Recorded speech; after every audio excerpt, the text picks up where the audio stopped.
But we're really excited to celebrate Shakespeare's birthday with Janet Griffin, a Hyattsvillian since 1983, who was also the artistic leader of the Folger Theater since for, I guess, 30 some years.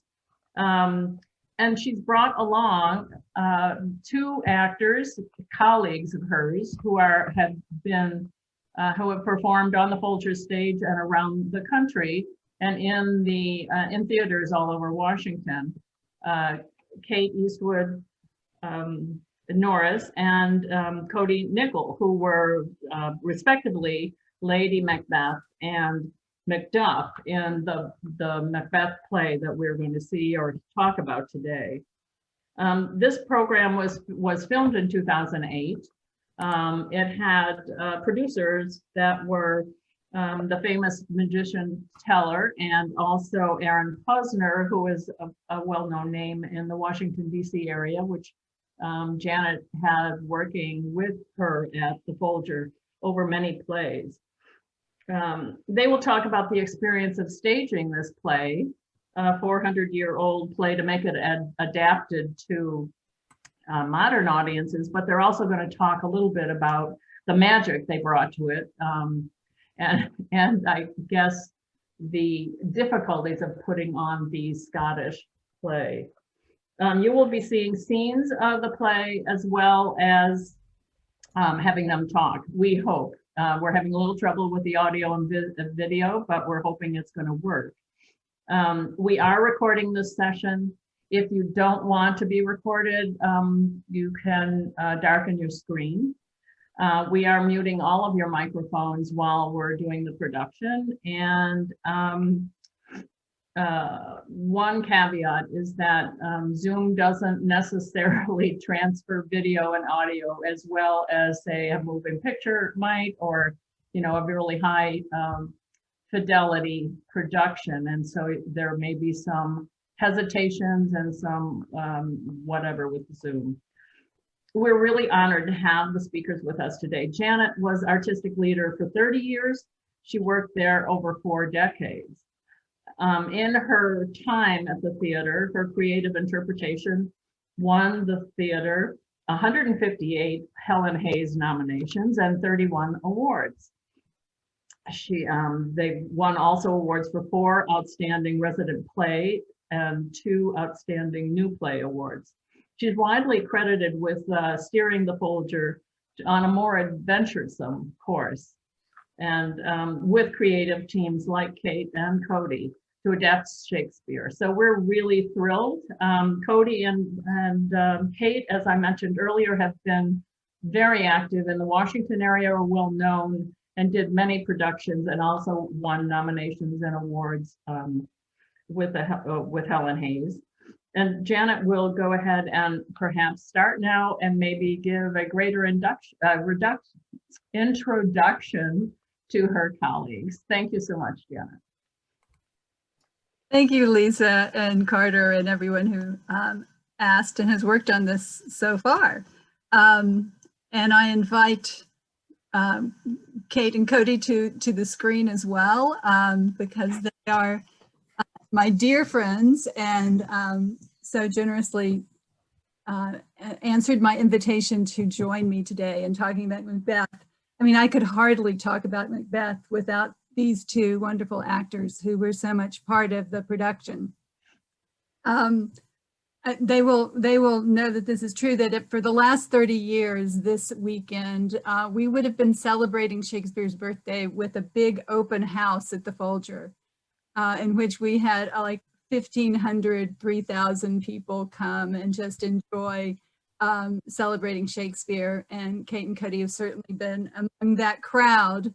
And it's the time of the year in which just everybody who loves Shakespeare can come and celebrate, from the 3-year-olds to the 55-year-olds to the 100-year-olds to those who are scholars to those who know nothing about Shakespeare. And thinking about this, I thought, Macbeth is the play that sort of everybody can come to. Much like everybody could come and enjoy the open house at Shakespeare's birthday. It's just a play that, you know, has a very, you know, sort of clear through line. It doesn't have a lot of the subplots that sometimes we get, you know, kind of pulled off into with Shakespeare. You know, it's about, you know, ambition, raw ambition. It has a lot of stage play, you know, stage combat that the children love. And it's a political drama about, you know, sort of the rights and wrongs of governing a country.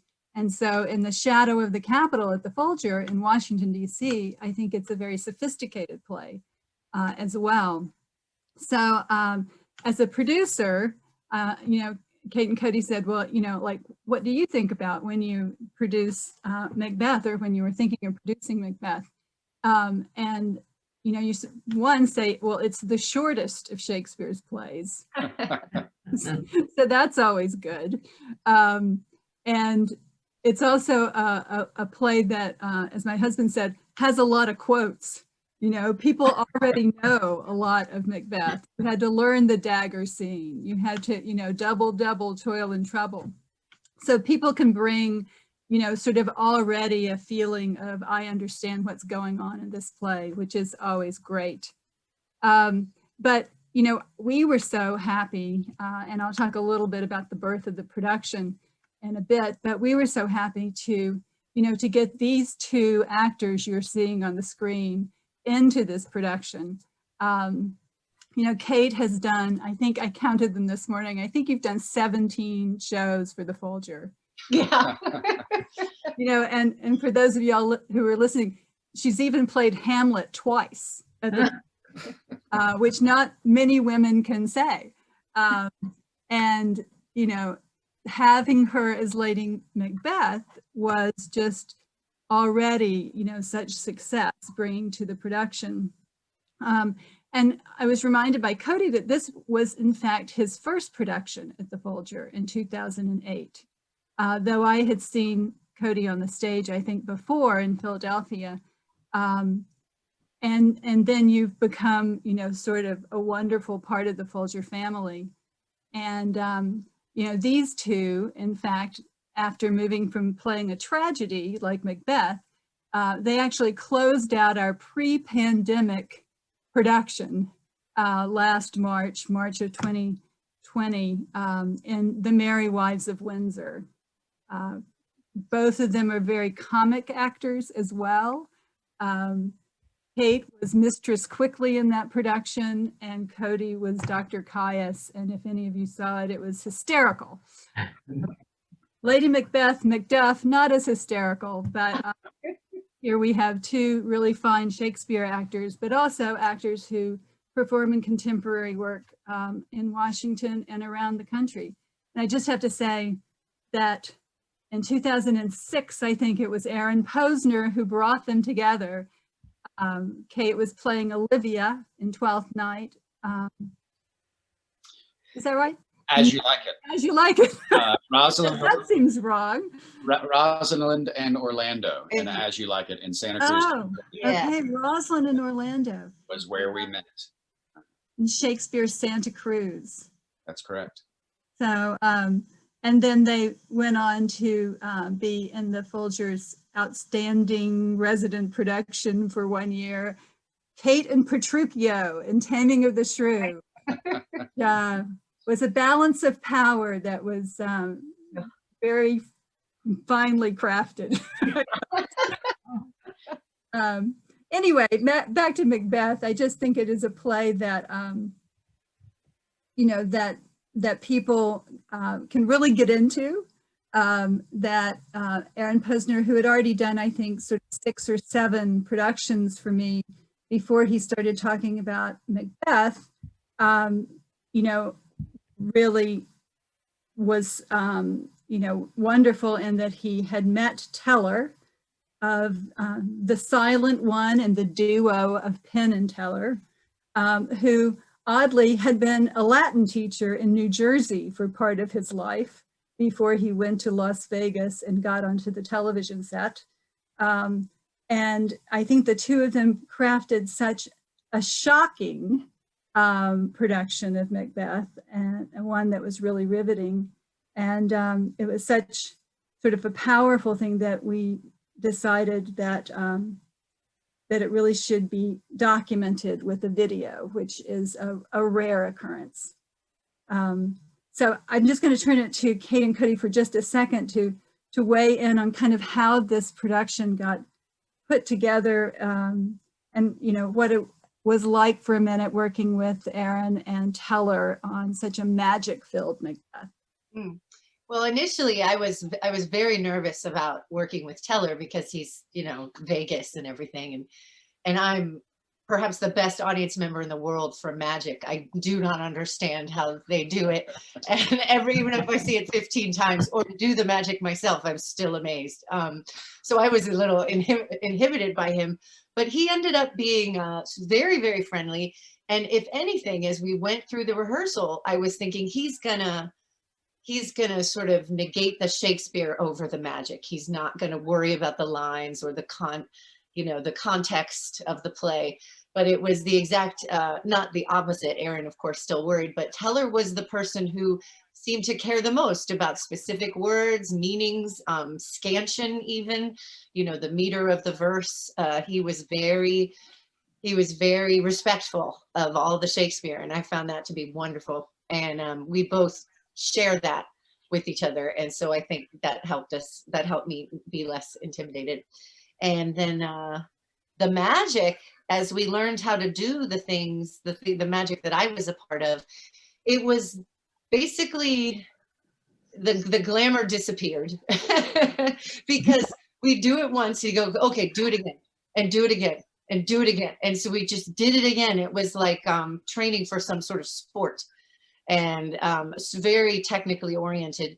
And of course, doing it again with Teller means you have to go take a shower to get all the blood off your body and then come back and do it again. So it was fascinating, but he's a wonderful man. And we got married right after that, right? Not long after. We were planning our wedding during this production. And we ended up going on our honeymoon, part of our honeymoon, to Las Vegas, and we stayed at his house. Yeah. And it was just amazing. Wow. So I don't think I ever knew that part. oh yeah. We wrapped up our honeymoon in Las Vegas so we could see our friends on the West Coast who couldn't make it out for our wedding. And then see we had brunch at his very, very cool, very strange and eclectic eccentric horror home. He has one of those, not one of those, maybe the only dining room table where there's an actual skeleton embedded in the table under the glass, and you can stretch it. Crank it. It's a rack. And then you hear this as you're stretching the dining room table, and he's just great. It was a lot of fun to work with. This was a unique production in a lot of ways. It was a co-production. We started in New Jersey at Red Bank Theater in New Jersey. So we rehearsed the play fully and put it together in New Jersey. We had a full run there of 4 or 5 weeks. And then we had about a week off, maybe not even, and we drove down to DC. Most of the same company came with us. We replaced a few actors, and we had about a week and a half to kind of shrink it down to fit onto the Folger stage. And then we ran it for 6 weeks or something. So it was a very long contract. It was a really wonderful, in-depth experience with a play. It's rare that you get that kind of length with a play in a single run. And it was really special. It was incredible to work with co-directors. It was one of the first times, maybe the first time, that I had worked with a co-directing team. So always interesting when there's power sharing happening in the room and figuring out who you're going to with which problems, who's going to be more on your side about which certain thing. It was a really wonderful and unique experience. And it was my introduction to both the Folger and Washington, DC, which has now become one of my major acting homes. So I feel very lucky to have been a part of it. Yeah, I forgot that because the Red Bank, the Two River Theater Company in Red Bank was what do they call it? A Broadway size house, 600 people. And I remember coming back to the Folger, which is my home. It's my Shakespeare home. I'm so comfortable there. But I remember having a lot of transition issues going from playing to 600 people on a huge stage to Folger stage and less people, half the people, and trying to bring my performance down a little bit or make it more specific. And it was an interesting transition. Yeah, I forgot about that. Yeah, and the great thing about the co-production was that we were the second, and we had all these great reviews and all these great photos to use for publicity, and we were sold out at the Folger well before we opened the show, which rarely happens. And then of course it kind of spurred us to want to commit it to film. But in the video, you can really tell how kind of almost claustrophobic the production is, in the sense that the audience is right there, 5 feet from the blood, the blood of Macbeth.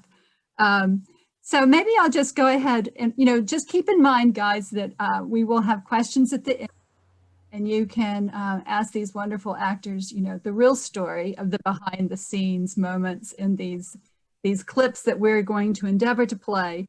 And they will tell you, I'm sure, they will be truthful. One thing you feel is, though, in your portrayal, in Macbeth, it's very sort of the battle of good and evil, the light and the dark is kind of really brought out in the play.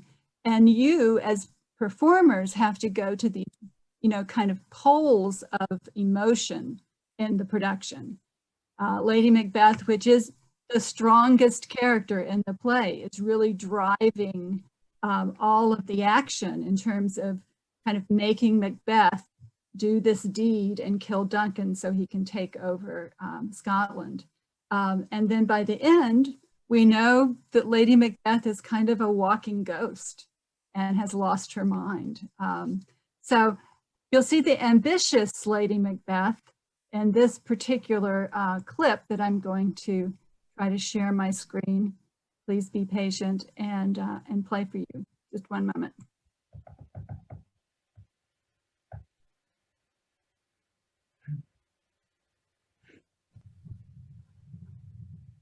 Should be coming up. That is a step on which I must fall down. When I burned in desire to question them further, they made themselves into air. Or else o'er leap. Who all hailed me Thane of Cawdor. Stars, hide your fires. Hail King that shalt be. Let not light see my black and deep desires. This have I thought good to deliver thee, my dearest partner of I'm going to greatness. shove a little Thou further mightst not on. lose the due. What news? He hath almost supped. Have he asked for me? Know you not he has? We will proceed no further in this business. He hath honored me of late. And I have bought golden opinions from all sorts of people. Which will be worn now in their newest gloss, not cast aside so soon.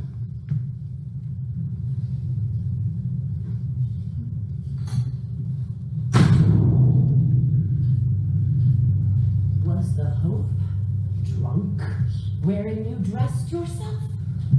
Hath it slept since? And wakes it now to look so green and pale at what it did so freely? From this time, such I account thy love. Art thou afeared to be the same in thine own act and valor as thou art in desire? Wouldst thou have that which thou esteem'st the ornament of life, and live a coward in thine own esteem, letting I dare not wait upon I would? Prithee, peace! I dare do all that may become a man. Who dares do more is none. What beast was then that made you break this enterprise to me? When you durst do it, then you were a man. And to be more than what you were, you would be so much more the man. I have given suck, and know how tender 'tis to love the babe that milks me. I would, while it was smiling in my face, have plucked my nipple from his boneless gums and dashed the brains out, had I so sworn as you have done to this. If we should fail! We fail! But screw your courage to the sticking place, and we'll not fail. When Duncan is asleep, whereto the rather shall his day's hard journey soundly invite him, his two chamberlains will I with wine and wassail so convince that memory, the warder of the brain, shall be a fume. Now when in swinish sleep their drenched natures lie as in a death, what cannot you and I perform upon the unguarded Duncan? What not put upon his spongy officers, who shall bear the guilt of our great quell? Bring forth men, children only. For thy undaunted metal should compose nothing but males. Will it not be received when we have marked with blood those sleepy two of his own chamber, and used their very daggers that they have done it? Who dares receive it other, as we shall make our griefs and clamor roar upon his death?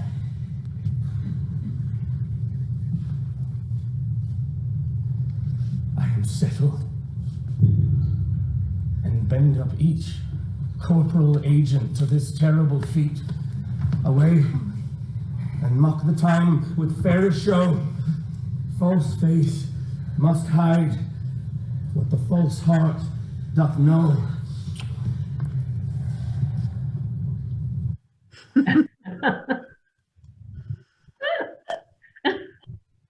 Okay, okay. I assume that played correctly. Okay, good, excellent.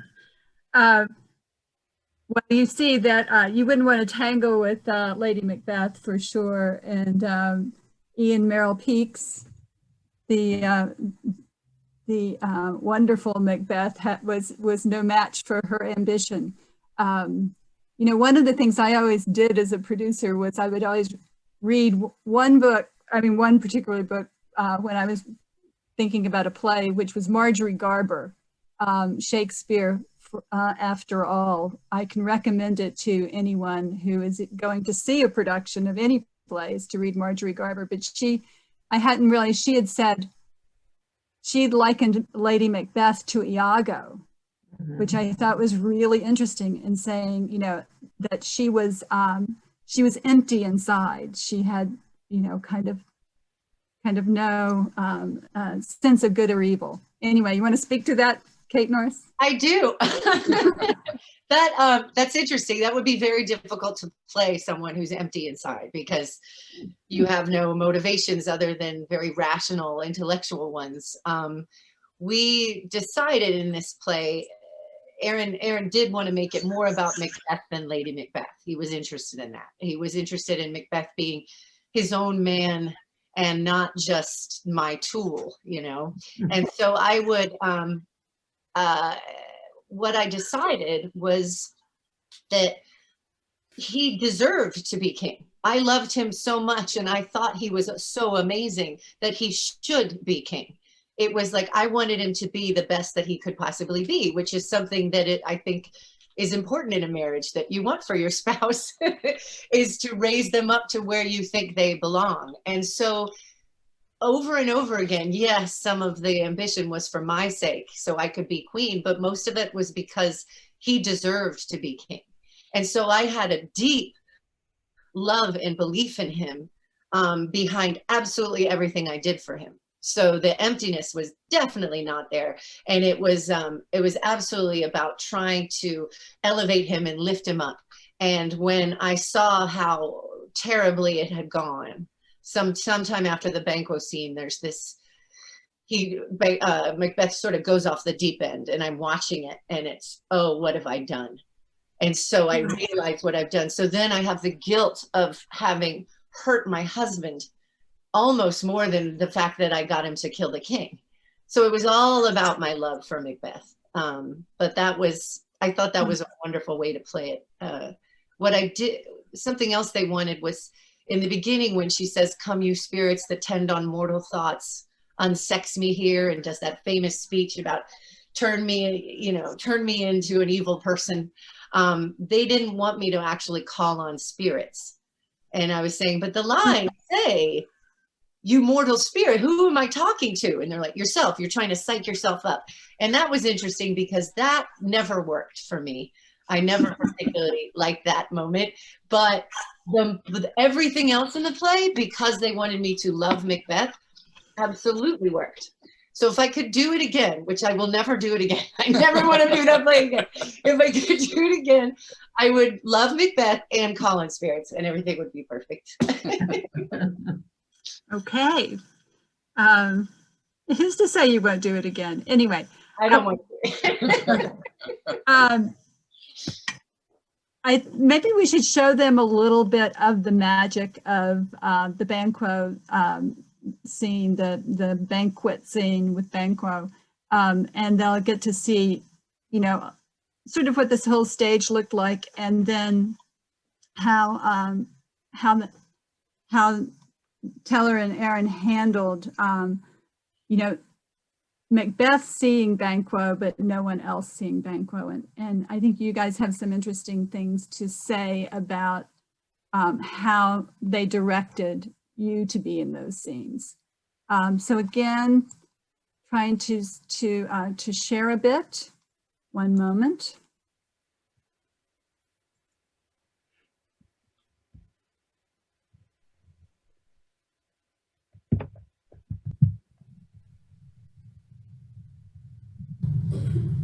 Get thee gone.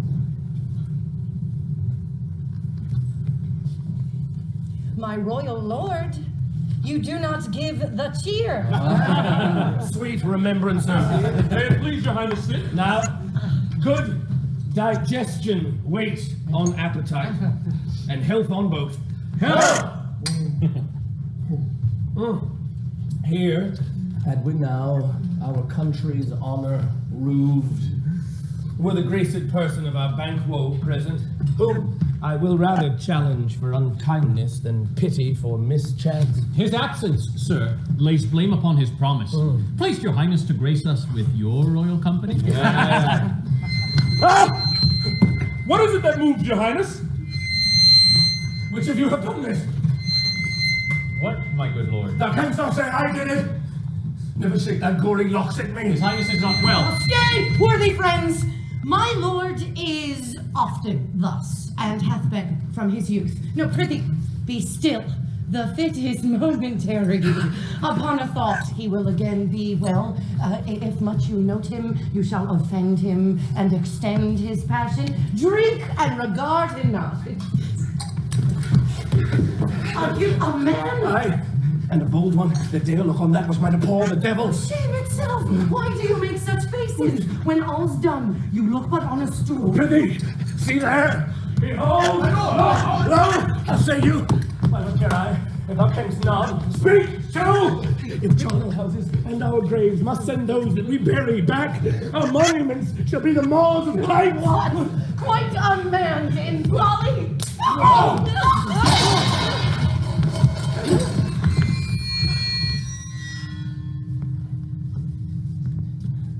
If I stand here, I saw him. Fie for shame! Blood has been shed ere now. The times have been that when the brains were out, the man would die, and there an end. But now they rise again with 20 mortal murders on their crowns. This is more strange than such a murder is. My worthy lord, your noble friends do lack you. I do forget. No. Do not muse at me. My most worthy friends, I have a strange infirmity, which is nothing to those that know me. Come, love and health to all, and then I'll sit down. Give me some wine. Oh, no, fill full.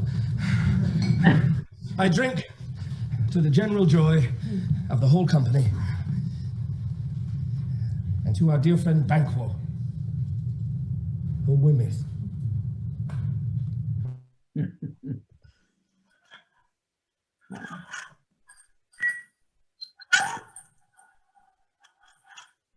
Okay. Hang on. It goes on in my screen. Okay. Kate and Cody, you want to talk about that scene a little bit? It was a really fun scene, I remember.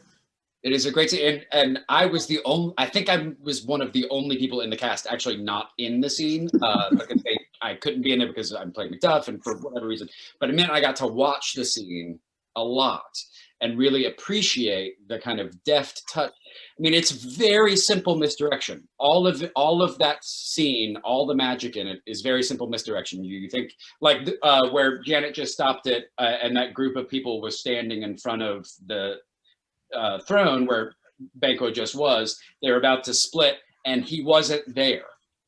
He was about to appear somewhere completely different on the stage. So it was just constantly taking what the audience's expectations were with where they thought he was going to be, and then kind of pulling the rug out from under them, and he appeared somewhere else. And I would say that was true for most of the magic in the show, which it was very simple magic. None of it was big bells and whistles, not big tricks. Like one of the first big tricks in it was one of the witches, one of the weird sisters disappears. She's standing there in a full outfit, and then they grab the clothes, and all of a sudden she just evaporates and is gone. And it was a very simple trick. It's one of the oldest tricks. I think it's from the original Dracula from the turn of the 20th century. And so it's not like Taylor was inventing all of these new amazing tricks. He was using very simple magic and very well produced magic to tell this story. And that scene is a perfect example of that, because it really there were no trapdoors, there were no special this or that or the other. It was just move an actor, move the audience's eyesight, move the actor again. It was just such a neat thing to watch, and it played every night. You would hear gasps every night. It was a really special thing. And they did a very smart thing too, was that only the audience and Macbeth could see the magic. Right. Or me, if I was experiencing magic. Only the people who in the script who could see it, plus the audience. So everyone else on stage couldn't see it. And it automatically made you root for, or at least identify with, or have some sympathy for the people who were experiencing the magic, like Macbeth or myself. For instance, when I was covered in blood, no one could see it but me. And so you were invited in, and perhaps forced in, to the hallucinatory world of these guilty people as it went along. And it was pretty exciting. But the hours and hours that it took to do those, just Very those simple specific, things. very Yeah. simple things. And the cameramen also needed to be placed in specific places, because they didn't want to film. You didn't want to see the film where somebody's ducking out or get a glint of the blood plunger or anything like that. The blood plunger. Yeah, we'll Yeah. talk more about the blood plunger later. Yeah, that's later. I wanted to suggest that we talk a little bit about Macduff, who was the sort of force of good, and who was really trying to pull Scotland back into, the good governance of, I guess, Duncan's line. And by the way, just a note, this play was written in 1606.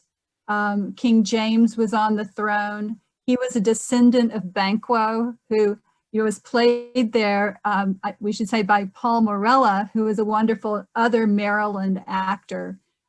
His mother was the U.S. representative for Maryland, Connie Morella, for a lot of years. And we always like to know that you live in Maryland, we're in Maryland.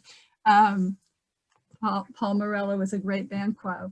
But Macduff, just to set up this next little clip, came to Malcolm, son of Duncan, to take back the power and to overthrow Macbeth. And Cody, this is the sort of the end of your conversation with Malcolm, in which you're sort of bemoaning Scotland's fate. Want to talk a little bit about that? It's a really, I think, interesting and hard scene. I think Malcolm actually is one of the harder roles in the show. In this particular scene, because he's got this duplicitous thing going on. He's pretending that he is not really interested in coming back to Scotland. He's pretending that he's a really bad person, and when in fact he's a really good person. So there's several layers of duplicity going on, and he's trying to basically make Macduff prove that he is worthy of lending himself to aid Malcolm's take back of Scotland. It was a fun scene to play. It was the first time in my career that I really got to kind of mess with this righteous anger thing that Macduff has, and having this experience has served me well through the rest of my career, because it's such a nice tool to have in your bag, that kind of righteous anger where nothing around you is going the way you think it should, but you know the clear path forward. It's a fun thing to play. Your objectives are very clear. Well, let's see a little righteous anger here, if I can get it going.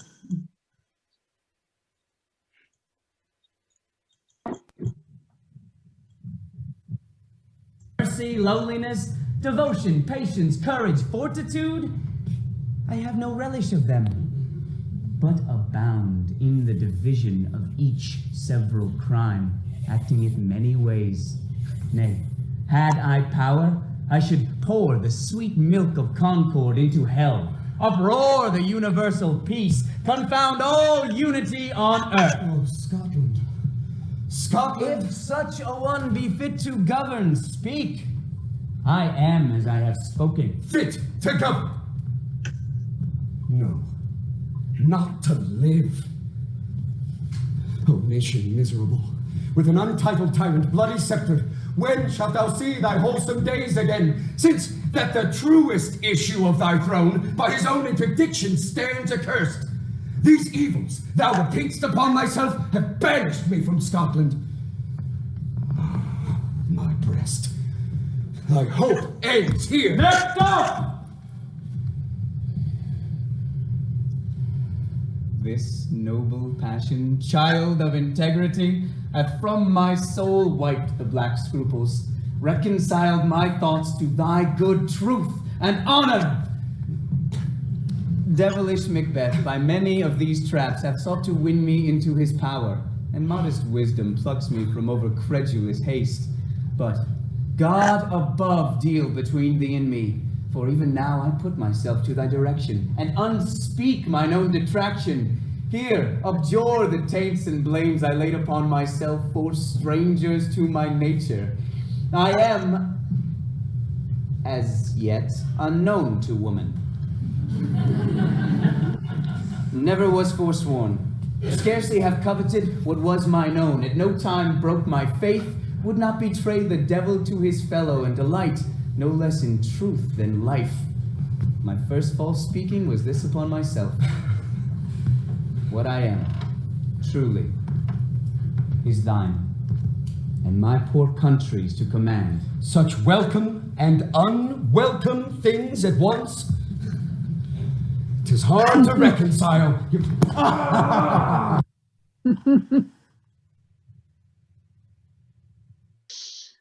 I love that bit. It's hard to reconcile. Indeed. It's a fun scene. It's a fun scene. I had a lot of hair then. You did. We both did. We had a lot more hair than we do now.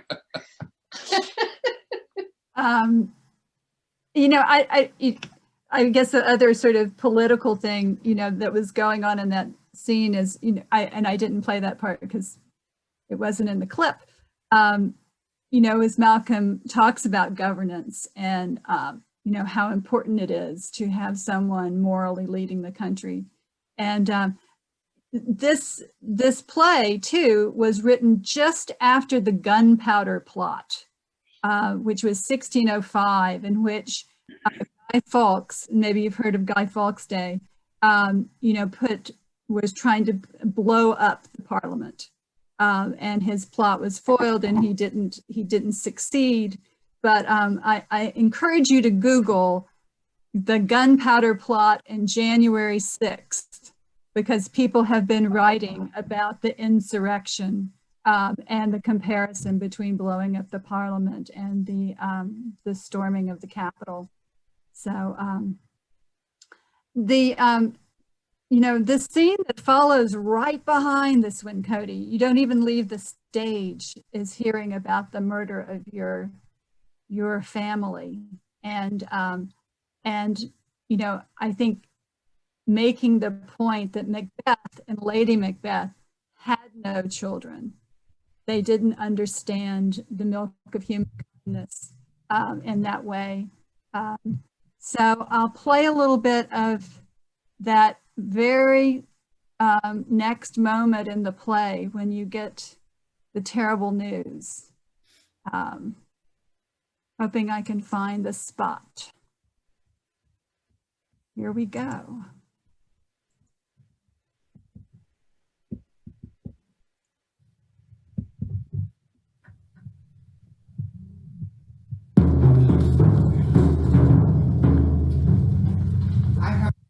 Oop, too far. Coming back. Claims I laid upon myself for At their peace. At their peace. No, they were well at peace when I did leave them. holiness, devotion, patience, scruples.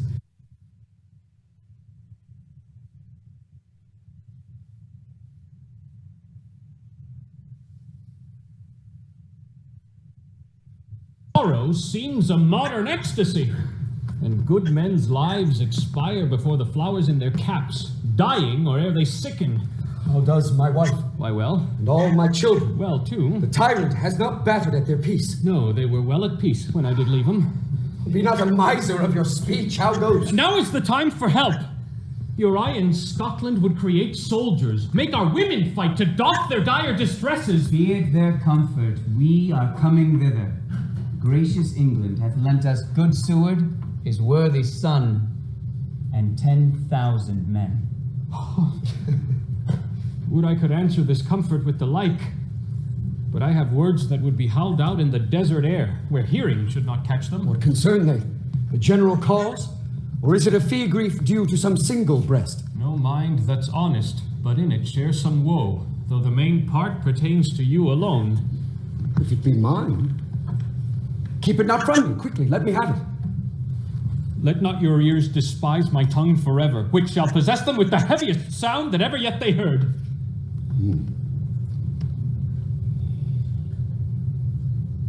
I guess at it.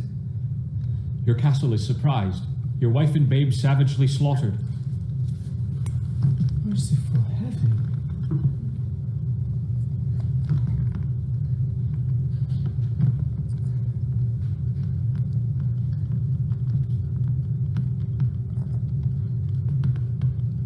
My children, too.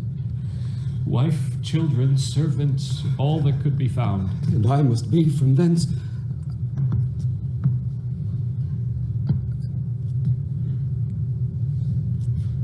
My wife killed too. I have said. Be comforted. Let's make us medicines of our great revenge to cure this deadly grief. He has no children. All my pretty ones? Did you say all? Oh, Hellkite. All? What? All my pretty chickens and their dam in one fell swoop.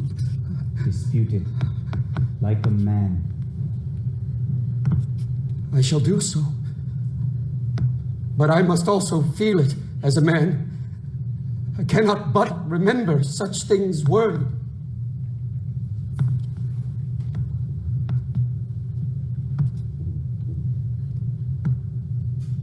that were most precious to me. Did heaven look on and would not take their part?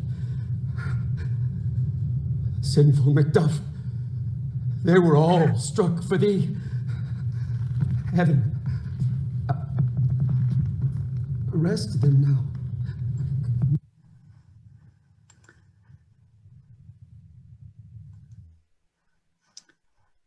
I still get goosebumps when I see that scene.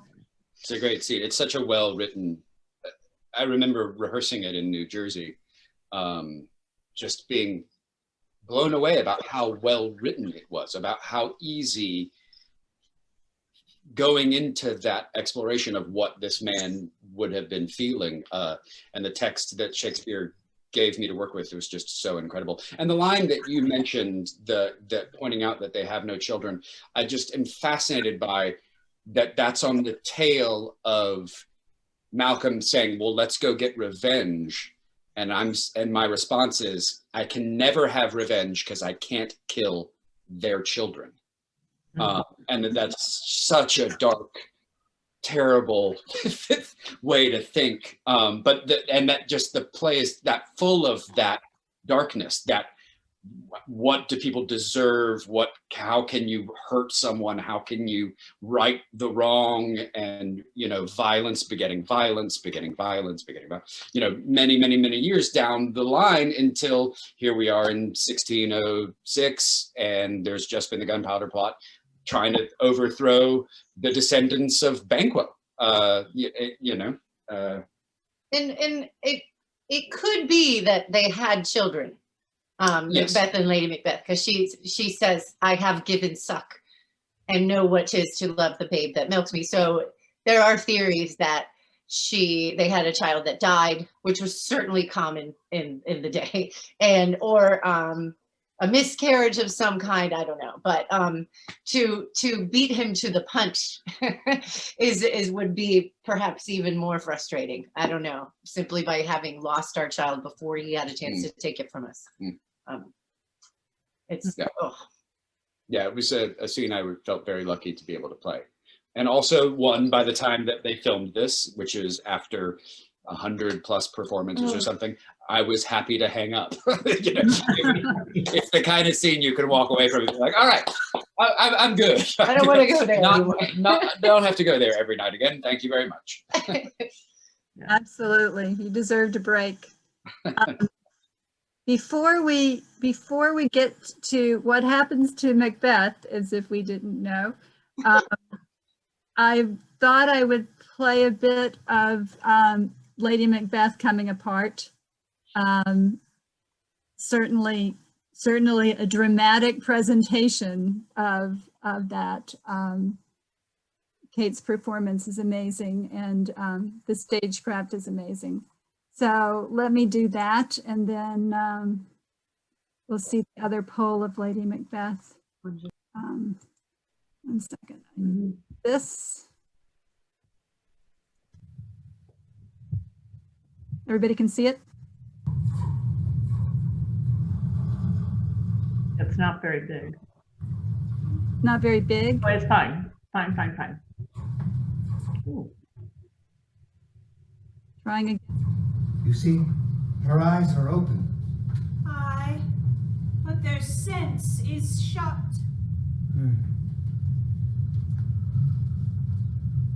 How came she by that light?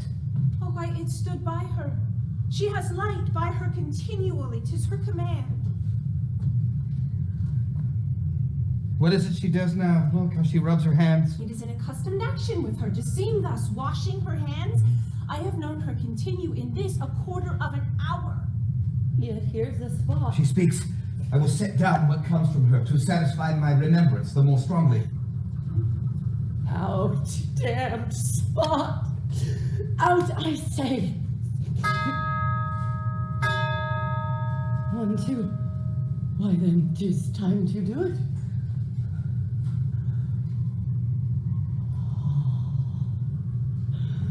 Hell is murky.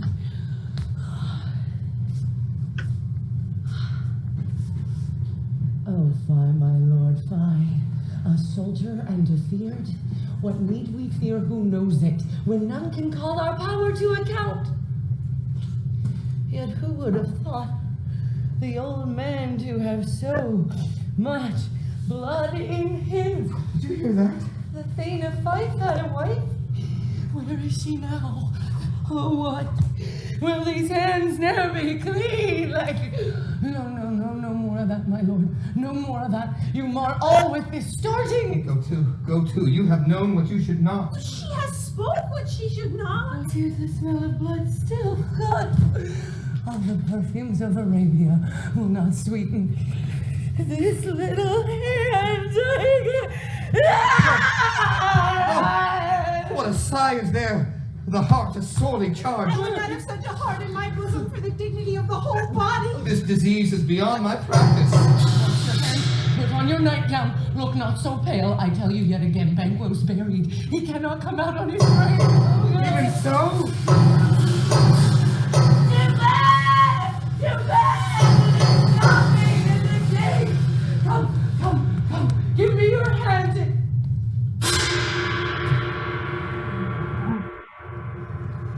What's done cannot be undone. Too bad. Too bad. Too bad.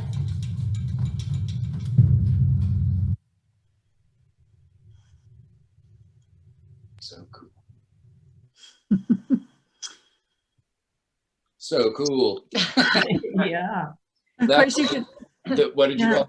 The blood plunger that we spoke of earlier? Yeah. That's where the blood plunger comes. There was a young woman named Miriam Yoder in head to toe black behind those gates. And when Kate turned up stage, she had this plunger and she just went, everyone called her the ninja. Yeah. And so, yeah, every night, Kate, sometimes twice, Yeah. covered with blood. And I tell you, I went down to the bathroom and took a shower immediately. And the in the movie Psycho, where the blood is circling the drain, I know that it was fake blood, but every single time I saw it, there was this little sort of dread deep in my gut of I'm mortal. It was just scary. So cool. Yeah. so when you watch the video, you can watch the added features and hear all about the recipe for the blood, right? And how much we used and blah, blah, blah, blah, blah. Yeah, there are still stains in the Folger from that production. And so it doesn't surprise anyone that that Macbeth meets a bloody end, which we will close out our clips with. From an end by Macduff, untimely ripped from his mother's womb because Macbeth had been told by the weird sisters that he could not be killed of woman born. So the details were that Macduff did not qualify as by woman born. So here we go. It's a big deal here.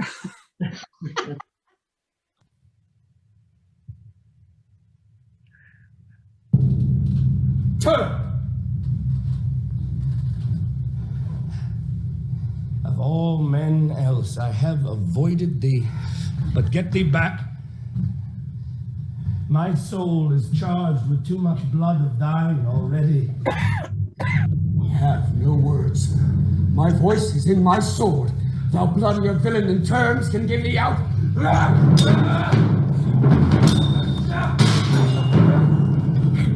Thou losest labor. As easy mayest thou the intrenchant air with thy keen sword impress as make me bleed. That fall thy blade on vulnerable crests. I bear a charmed life, which must not yield to one of woman born. To spare thy charm. Let the angel whom thou still hast served tell thee, Macduff was from his mother's womb untimely ripped.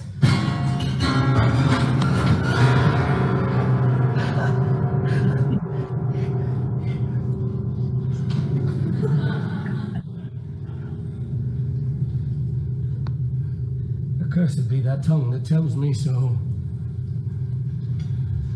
For it hath cowed my better part of man. And be these juggling fiends no more believed, that palter with us in a double sense, that keep the word of promise to our ear and break it to our hope. I'll not fight with thee. Yield thee, coward. And live to be the show and gaze of the time. We'll have thee, as our rare monsters are, painted on a pole, and under it, here may you see the tyrant. I will not yield to kiss the ground before young Malcolm's feet, and to be baited with the rabble's curse. Though burning wood do come to Dunsinane, and now a post, being of no woman born, yet I'll try the last. Lay on Macbeth, and damned be him that first cries hold. Enough!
And the rest is silence. Yeah. We're We're going to Scone. going to Scone, are you? I mean, you get a good sense there of the weird sisters in the balcony. You know, you get a little glimpse of them. You get a glimpse of the, when the lights go down, of the producer giving a big sigh of relief that these tired actors have not lost their footing themselves or anyone in the front row. Dude, that always has worried you, right? The fighting. You bet. You bet. Even in the capable hands of Cody Nickel. Anyway, I think we are at the end of our hour of talk. I want to give Kate and Cody a chance to say a few more things, and then some questions to be formed in people's minds. I don't know if you know this, but the person playing Lady Macduff, his wife in the play, was Ian's wife, who plays Macbeth in real life. So we were playing with each other's spouses, basically, during this show. And Karen Peaks, who played Lady Macduff, was pregnant at the time. And so, Visibly so. I mean, she was pregnant. And we always wondered, what is that baby going to be like after listening to all these sounds and being in this environment? And he ended up being a really wonderful person. But that was a fascinating thing. But I know during the fight call, there's a fight call before every show where they run through the fight slowly a couple times just to make sure everybody's concentrating. And Karen and I would be down in the dressing room and we'd hear it over the monitor. And all the stuff, we just laughed and did it ourselves and had little mock fights down there because they were up there being very men. Yeah. A lot during, other times about it. She still makes fun of me about it. Well, Lisa put in the chat, reminded me that I think y'all did that scene or something for a gala. Is that right, Cody? That there was some fight call at a gala. Ruth Bader Ginsburg was in the second row. Were you there, or was that just a? I know that I was lucky enough to be able to perform for her a couple times, but I don't remember something specifically about this one. Yeah, it may have been another fight scene that that I remember Ian jumping off the stage with a knife in his hand. That is not unusual to Shakespeare, that somebody would have a knife in his hand, however, so it must not have been this particular production of Macbeth. But we should say that we did come back and reprise a different version of Macbeth, the William Davenant's version of Macbeth that had music, which the Folger Consort performed, and Kate was Lady Macbeth, and Ian was Macbeth, and Owen Peakes, the son that was in utero during 2008, was also in that production. I don't actually remember who played Macduff. Who played Macduff? Chris Genebach. Chris Genebach. Okay. And that sold out before we started too, didn't it? It did. That's true. It was the beginning of that season. People love this play. There's actually a theory about the curse of this play, which it just boils down to people love it so much that it's going to be done a lot. It's going to be a success, so it'll run for a long time. There are a lot of fights in it. It's often in the dark on stage, so it just lends itself to injury and sickness for those reasons.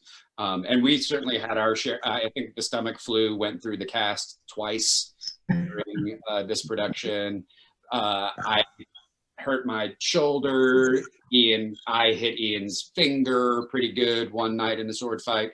There are things that happen. Yeah, I had sinus issues because of the blood, and when that was filmed, I actually had a fever while they were filming that. So it's strange to see it and be like, oh, Kate, because I know what was going on in my head. But Teller, it was interesting. He was very into negating the idea of a curse. He said, we're not going to believe in it. I don't believe in it. He just kept saying Macbeth, Macbeth, Macbeth everywhere, quoting it all over the place. He gave us peacock feathers on the stage, which is bad luck. Bad luck, And every bad luck thing possible he did, especially on opening night, in both places. And we're going, okay, you get to leave. You get to go back to Vegas. Yeah, well, I certainly count it as a very lucky production. Yeah, it was. It was amazing. It's the only production I think I've ever been a part of that there were actually people scalping tickets for. Like, it's not often in the theater, in the regional theater, that you get scalper. And I was like, this is cool, man. We were very lucky to be a part of it. Yeah, definitely. And before we do move to the questions, I will just remind everybody that you can watch it by going to folger.edu/Macbeth. Scroll down and say, Macbeth in performance. It's a little bit down in the first screen. And I will say another lucky thing, should we be so lucky, is that these two people are to be in the Midsummer Night's Dream that we, Folger Theater, will produce in the National Building Museum in summer of some summer. and now we've not midsummered. I know. Yes, some summer. It was to be summer of I don't know, 20, and now it's some other summer. But Kate will be Titania and Cody will be Bottom. And you'll want to be there because it will be spectacular in the beautiful atrium of the National Building Museum. So I want to thank them for joining me and thank all of you for being here. And I think Jean may be going to ask you some more questions or ask There are no questions. Sorry, but there are no questions yet. So why don't we invite questions? Yes. And I will start out with one and say thank you very much. This was amazing. I've always wondered in the plays how much, and you talked a little bit about how Teller talked with you, and I assume Posner talked with you about making adjustments as you're rehearsing. But I'm curious how much you see the play sort of changes over time and how that works out. I've always been curious about, watching a play at the I did this with my daughter, watching a play at the beginning and then watching it, much further on, and it's always different. I think for Macbeth and I, we're natural hams. I mean, we love comedy, and so we had a lot of it in the beginning, and it was a little sloppy. And it was great because you saw when Ian put it in there, it was sort of a relief kind of thing. It didn't take away any of the drama. It was just a color, but it was a little sloppy. And then it got tighter, and then there was less by midway through the run. Mm-hmm. And then in the end, we started bringing some back and finding new places for it to come. But it became really like, boom, really focused, specific, clean moments of comedy. But that was something that I noticed about our performance together. Mm-hmm. For me personally, everything got the sadness was sadder. The horror was more horrific. Everything just deepened and deepened and deepened. And it came not from repetition, but from actually just really understanding those words. Because honestly, all I need to do is say the words. If there was nothing else there and I was wearing a box, it was universally lit, I think we could still make a great play, because Shakespeare didn't have any of that stuff, of course. All he had was the words. And I think understanding them, getting deep into their meanings and their symbolisms and the way they taste and sound next to each other, that was what I got to play with the whole time.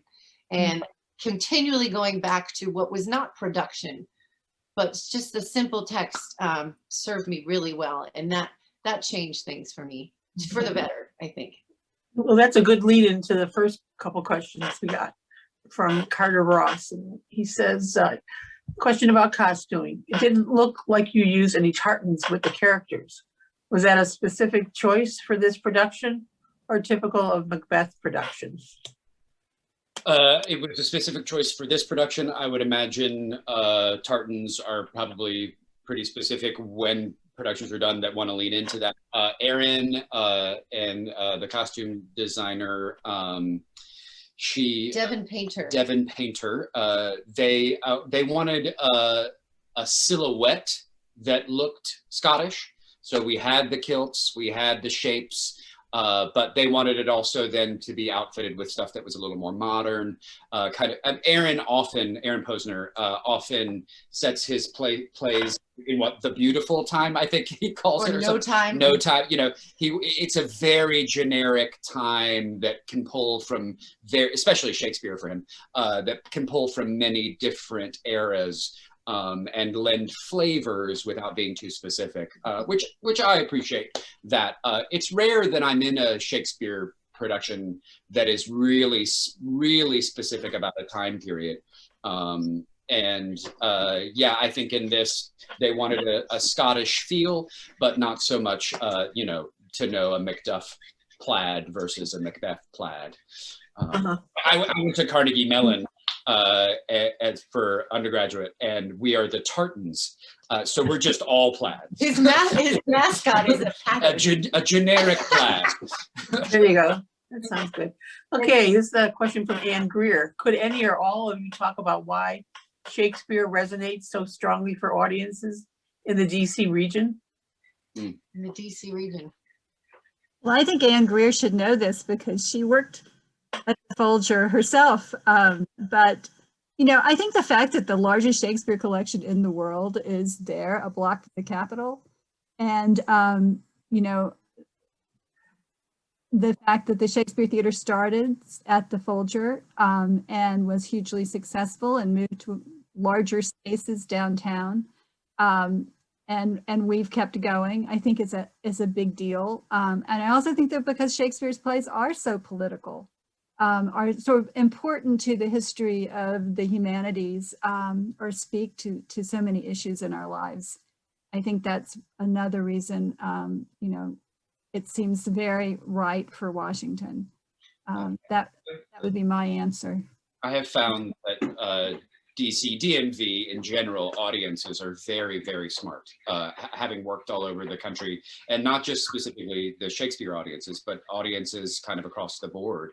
I think they're a very smart audience. I think they're a very activated audience. And I think that probably has to do with both the kind of people that have grown up in DC around this community, but also that there is an influx always of people from all over.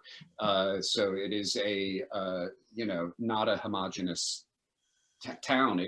There is a lot of turnover in the town. And I think there are people who are striving for culture and stuff. And I think it's a great town for being a performer in. And the things that occur in the buildings near the Folger are, the stakes are so high.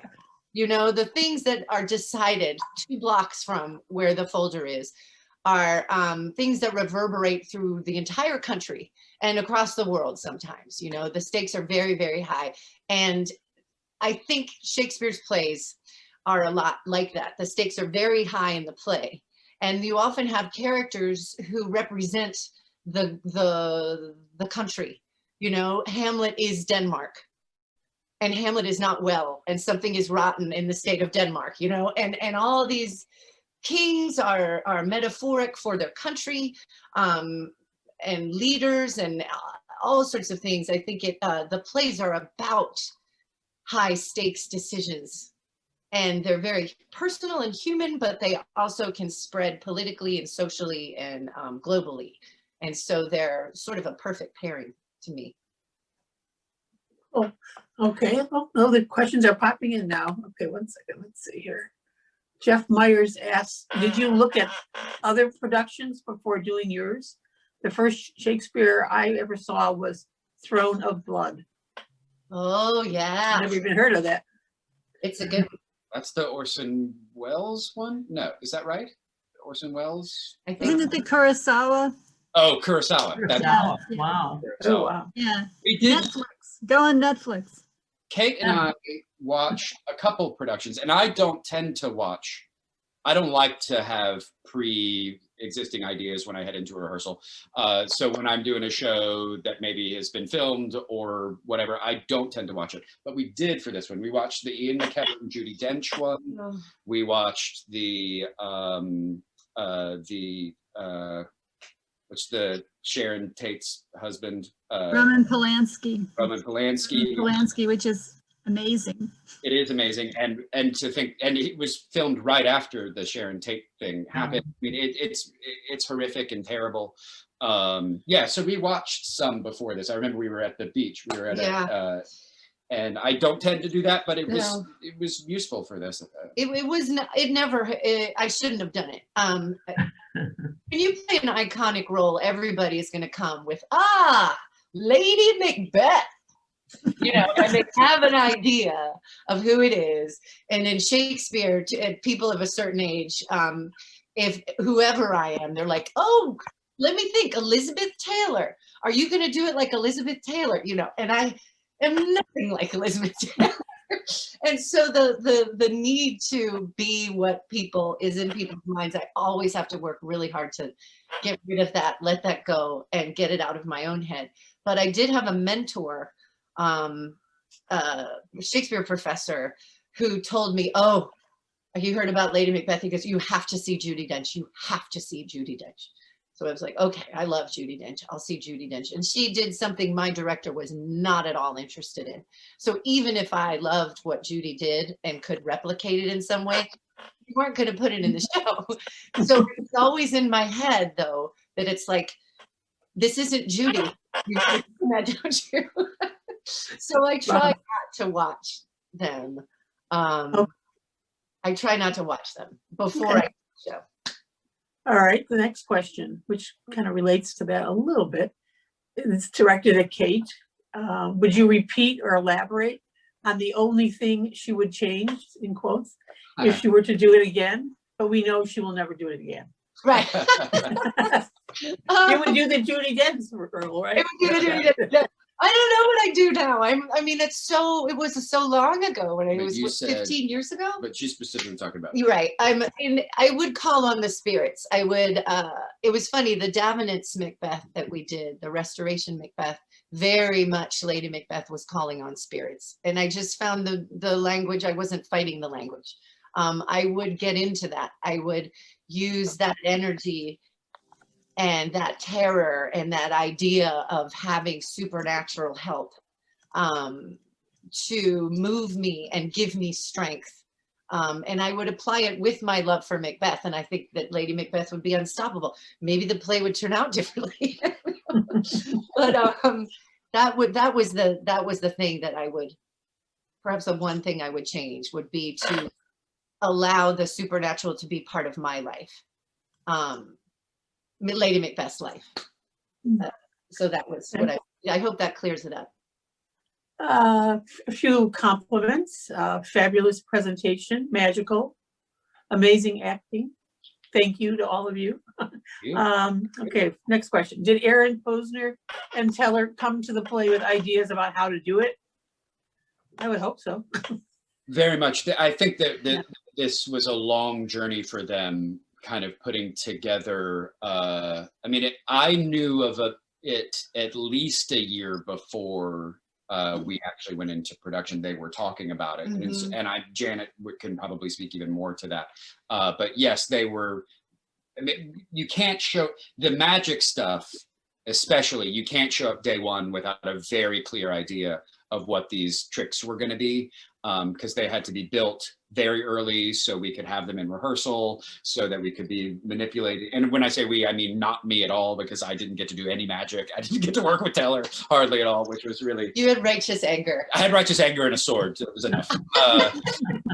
But it was the one kind of drawback to this was like, man, I want to work with Teller on magic, but I would hear the stories from Kate, so that it was enough. But yes, Aaron is very thorough in his preparation, and Teller even more so. I mean, Teller, and Kate has referred to this already, but like, do it again, do it again, do it again. I mean, it really was do it till you get it right, and then do it again 100 times. I mean, and that's, I think, magic in general and how his shows in Vegas run and why he's so successful. You have to be a complete perfectionist, because if there's anything out of place, it's all blown. So it was interesting. Some rehearsal processes you come into and the director's very loose and, let's see what happens. These guys were very clear about what was going to happen from day one. Wow, cool. Okay, let me see, I might skip around here a little bit. Okay, Sally Millbrooks, what do you recall about Janet's role in the production? Who's Janet's role? Janet's role. I didn't have a role. Didn't have a role. I didn't get any blood on me. Thank you very much. Actually, I would like to kind of turn this back to Janet in some ways. We don't often see what you do as actors, the kind of producerial role that you have in this. Can you talk about how you go from picking a project to picking a director to picking a cast and then seeing it through to production, and how this play maybe use it as well, yes, I mean, a lot of it's in the pre-preparation, the pre-planning, just deciding to do this production. We had done Macbeth in 2001, and my memory is that there was a lot more there were a lot more trickiness to that production, unusually. I mean, people becoming ill and us worrying as to, do we have enough understudies? And we always have understudies. But anyway, deciding to do the play with Aaron as a co-production, which there's just a lot, there was a big advantage to, Aaron was the artistic director at Two River Shakespeare, though he was guest directing still at the Folger and elsewhere. And then his contact to Teller, he had worked with once on Midsummer Night's Dream.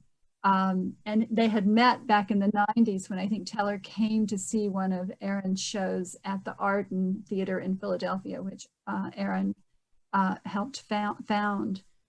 So, you know, it sounded an exciting production.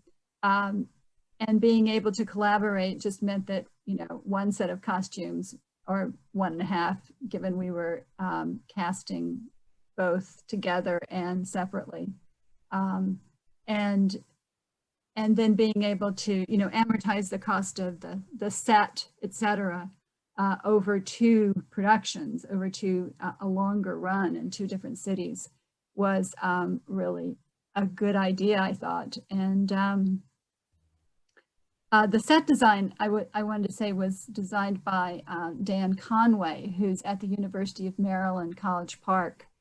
He's director of graduate studies for theater and dance and performance there. And so he's a wonderful Marylander on the artistic team as well.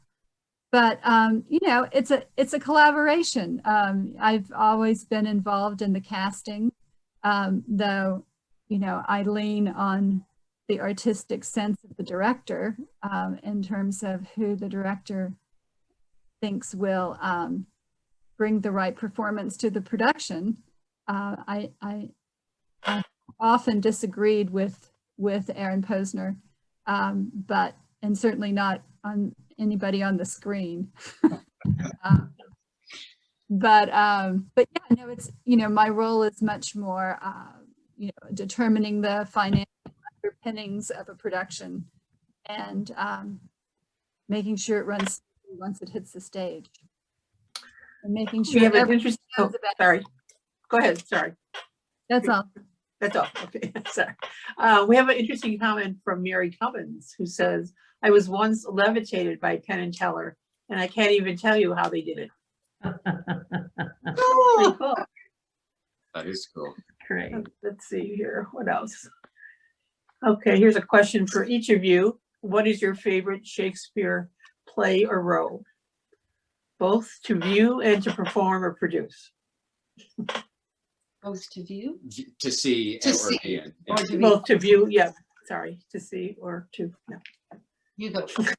I will, I will jump in and do what I heard Julia Child say once when she was asked, you know, what is your favorite kind of cake as she was being presented with a cake. She said, well, this one, of course. Right, the one that's, yeah. Whatever play I'm currently in. It's true, yeah. so true. There are roles that I'm really excited to get my hands on Claudius in Hamlet sooner than later. I would like to play a younger Claudius than I think is traditionally cast. I would, God, I'm really excited about Bottom and Midsummer. I never got a chance to play Romeo. And I think I was kind of born to play Romeo. I never even auditioned for him. And I don't know how it happened. And maybe when I'm 70, I'll just do it like, you know, I think one of the Ian McKellen's doing Hamlet. Yeah, right Ian now. McKellen's doing Hamlet like right now. So you know, who cares about age anymore? Yeah. It's a context, right? It's all in the mind. Kate? Well, no, I think that's true. That age, there's a whole bunch of very interesting casting going on in Shakespeare now, and things like age might not matter so much. I'm very happy to be working at a time when there's a lot of cross-gender casting. So I've been able to play a lot of men, and that has been so exciting and wonderful as a woman of a certain age who is finding the roles in Shakespeare diminishing just so quickly with every year that goes by. I got, you know, so I'm going ahead and dreaming of any possible role. And I would really like to play Richard II. I think I'm excited about that. I'm excited about all sorts of very interesting roles. I got to play Vernon in Henry IV Part 1, and I've always been a fan of Vernon. And it was just a small role, but there's so much heart. So I was excited to play Vernon. I hope, I don't know, I hope many things, but my favorite role I've ever played was female. I'll do it by sex so I can say two. Beatrice in Much Ado About Nothing. I've done that 3 times, and I love Once at the Folger. that. Yeah, Once at the Folger with right. And then my favorite male role that I played, I got to play Richard III when I was just starting out. And that was something I really want to do again. I loved that part. He is such an entertainer, even while he's just awful. So and he's I'd like a crack at that one. Richard III. Yeah, I understudied it recently and got the chance to go on twice, and so I just had a flavor, just tasted it, and I would love to actually dig into that. Yeah, Richards. Anyone named Richard? Yeah. Second, third, whatever. All right, how do you keep your performances new and fresh day after day? I pay attention to the audience. I really love, I was taught under a man who is very into original staging, Ralph Cohen, Dr. Ralph Cohen. He was the Shakespeare professor who told me to see Judi Dench. Other than that, he's been wonderful. He taught me a lot about how the plays were originally written for universal lighting, for audience interaction. And so if I pay attention to the different audience every night and how they are, and how they're breathing as an organism and acting as individuals, my performance will automatically stay fresh. Sometimes I'm tired and I need to tune them out, but for the most part, that's the key for me, is to, I call them the third character, you know? Yeah. The final, yeah. So makes sense. Yeah. Yeah, it's just part of the job. It's just what you do. You got to keep it fresh every night, and if you're not, you're doing something wrong. It makes it. I watch people phone it in, and it makes me crazy because I can't phone it in. I don't know. There's just something in me that I've never been like. Even on days when I'm like, boy, I'm tired, I'm dragging ass, I really wish that I could just kind of. And as soon as I hit the stage, it's just the light comes on, and you do your job, which is you engage your full body, you engage your full heart, you engage with the person that's across from you, and you engage with that audience. And you know, after almost 14 months of not doing this, it's killing me to not use those muscles. It's really hard. Okay. Let's see. Oh, somebody want to say something? Coming up to 3:29. So if there's another question, this should probably be the last one. Let's see. I'll just read the compliments. How about? Thank you all so much for this fun presentation. Oh, Janet makes a comment here. Everyone should watch the Romeo and Juliet. It's on great performances. Simon Godwin of Shakespeare Theatre directed at National Theatre in London, and it's very good. It's very good. Let me see if I missed. Last night. It's really brilliant. Oh, okay. Truly amazing performances. Yeah. So I'll pull this back together. I want to go right ahead. Thank everyone. Thank Janet. Thank Cody. Thank Kate. Thank you. Yeah. For pulling this together and for speaking from the heart, I think, here, and showing us so much. We are recording this. We will have it on all of our websites. And there's a lot of information in the chat. If anybody wants to download the chat, you should go ahead and do it. We will also download that. I want to thank Carter and Janet for playing with the video earlier. It was really sort of a struggle, but gee, it really worked out well, and I think it was great. Remember, our next quarter conversation comes up in May, and it's about the birds and the bees, the birds in your backyard and the bees and the butterflies. So we'll see you then. And thank you again, Kate and Cody. Just wonderful.